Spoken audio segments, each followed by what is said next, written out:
you get Father of Nations, a book that doesn't just critique the gap between the haves and the have-nots, it hands you a blueprint to close it.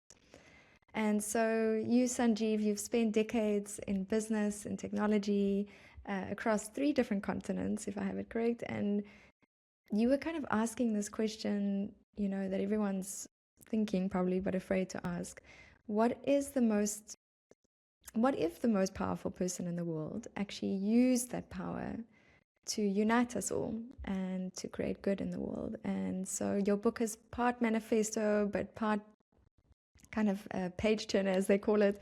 And so it's really like a doctrine of wealth and peace and growth. And I really love that. It resonates so much with me in a lot of things that I think about, but we'll get into that. I'm very excited. So I'd love to start there with where your journey started and how you lived in Mumbai, you grew up there, and those are really humble beginnings up to where you were building a business. And yeah, how did that shape you as a person and to bring you to this point in writing this book?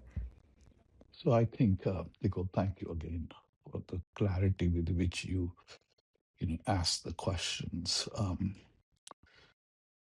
The journey in writing the book was the pain and the understandings that I felt, in the process of creating the wealth that I was so very fortunate to create and to share.